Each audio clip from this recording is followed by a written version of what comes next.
हे परमपिता परमात्मा, आपको नमस्कार है। नमस्कार करती हूँ मैं आप सभी महान आत्माओं का। आज मैं कुछ क्वेश्चंस के जवाब देना चाहती हूँ। ये क्वेश्चंस मुझसे कुछ आत्माओं ने पूछे थे। वैसे तो मैंने इनके जवाब प्राइवेटली उन्हें दे दिए हैं, लेकिन मुझे ऐसा लगता है कि ये सवाल केवल उनके नहीं हैं, बल्कि हो सकता है और भी आत्माएं हों और उनके भी जवाब इनसे संबंधित हों। इसीलिए मैं ये वीडियो बना रही हूँ। एक आत्मा ने मुझसे रेकी शक्तिपात के बारे में पूछा था। आप जो भी आत्माएं रेकी सीखना चाहती हैं, उसका शक्तिपात आप मुझसे नीचे लिखे हुए कॉन्टैक्ट नंबर पर संपर्क करने के बाद ले सकती हैं। और एक आत्मा ने मुझसे पूछा था कि उनके पेट में तिल्ली नहीं है, क्या रेकी से वो बन सकती है।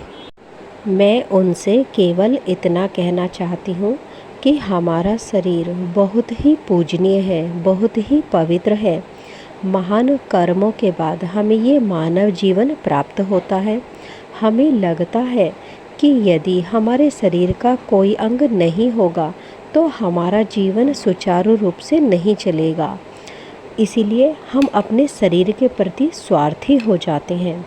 लेकिन जब किसी कारणवश हमारे शरीर का कोई अंग छत विक्षत हो जाता है, या फिर कह सकती हूँ हमसे अलग हो जाता है, तो हम देखते हैं कि फिर भी हम जीवित हैं और हमारा शरीर चलता रहता है। परमपिता परमात्मा की कृपा से आपको दोबारा ये अंग तो नहीं मिल सकता, लेकिन परमपिता परमात्मा का प्रेम इतना निर्मल है जहाँ पर अंधों को भी दिखाई देता है। आपने महान सूरदास के बारे में तो सुना ही होगा, जो अंधे थे फिर भी परमपिता परमात्मा की कृपा से उन्हें प्रभु के दर्शन होते थे। ऐसे बहुत से उदाहरण हैं। आप महान ग्रंथों को उठाएंगे तो आप एक ढूंढेंगे तो 100 उदाहरण मिल जाएंगे। परमपिता परमात्मा की कृपा तो ऐसी ही है। इसीलिए मैं आपसे केवल इतना कहूँगी, किसी अंग के छत विक्षत हो जाने से हमें जो फिज़िकल और मेंटल प्रॉब्लमों का सामना करना पड़ता है, जब आप रेकी हीलिंग करेंगे या फिर किसी के थ्रू करवाएंगे तो आपको ये समस्याएं पैदा नहीं होंगी। आपका जीवन सुचारू रूप से चलता रहेगा। इसीलिए आप इन सब बातों को छोड़कर परमपिता परमात्मा में अपने ध्यान को केंद्रित करें, तो आपकी सारी प्रॉब्लम्स सॉल्व हो जाएंगी। एक आत्मा ने मुझसे पूछा था कि 7 चक्रों की हीलिंग करने से क्या शरीर के सभी दर्द दूर हो जाते हैं। मैं उनसे केवल इतना कहना चाहती हूँ कि हमारे शरीर में 7 नहीं बल्कि बहुत सारे चक्र होते हैं। हर चक्र से कोई ना कोई शरीर का अंग संबंधित होता है। जब शरीर के उस अंग में परेशानी हो जाती है तो हम उससे संबंधित चक्र की हीलिंग करके उसका दर्द दूर कर सकते हैं। लेकिन ये डिपेंड करता है हीलिंग पर। जिस तरह की हीलिंग होती है वैसे ही दर्द से छुटकारा होता है। आप देखेंगे कि 7 चक्र मुख्य हैं, लेकिन और भी चक्र हैं जो काफ़ी महत्वपूर्ण होते हैं।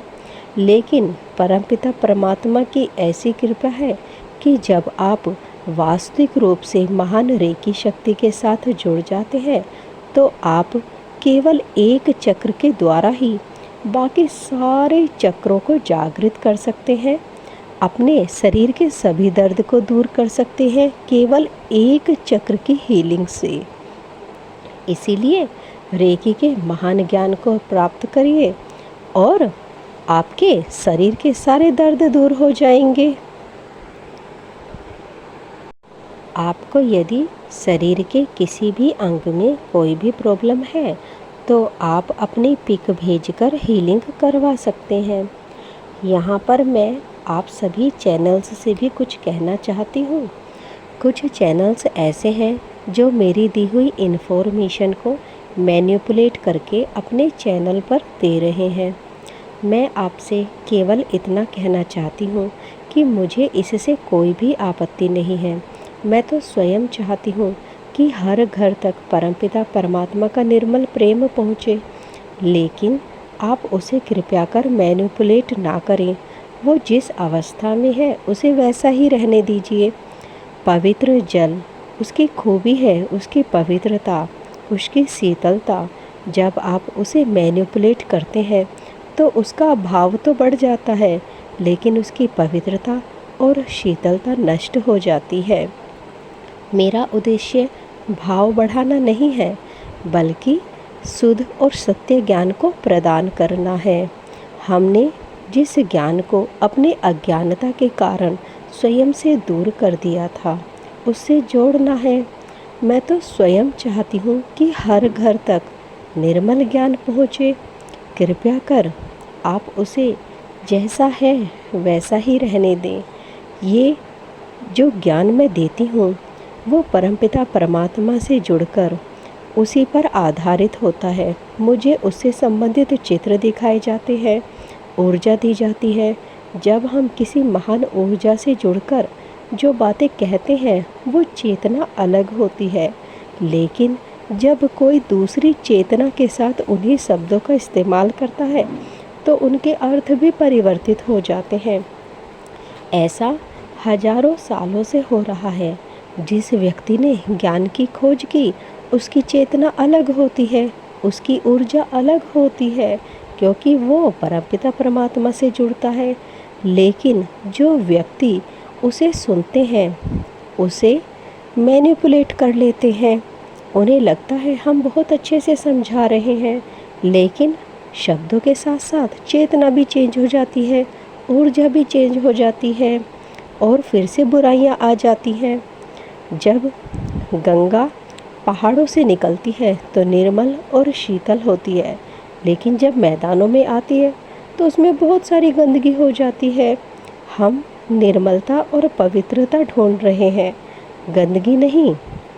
अभी हम में इतनी शक्ति नहीं है कि हम पवित्र और अपवित्र को अलग कर सकें। जब महान आत्माएं इस सत्य को प्राप्त कर लेंगी तो वो ऐसा कर पाएंगी। उस वक्त आप जो भी ज्ञान देंगे उसमें से वो छान लेंगे, लेकिन अभी वो इतनी समर्थ नहीं है। इसलिए मेरा आपसे केवल इतना अनुरोध है कि जो निर्मल प्रेम है उसे निर्मल ही रहने दें। आपको मेरी वीडियो कैसी लगी आप मुझे ज़रूर बताइए, और एक बार अपने हाथ बढ़ाकर राधे राधे ज़रूर लिखिए। इससे मेरा कुछ फ़ायदा नहीं होगा, लेकिन आपका कल्याण अवश्य होगा। आप राधा रानी के निर्मल प्रेम से जुड़ेंगे, परमपिता परमात्मा से जुड़ेंगे। धन्यवाद।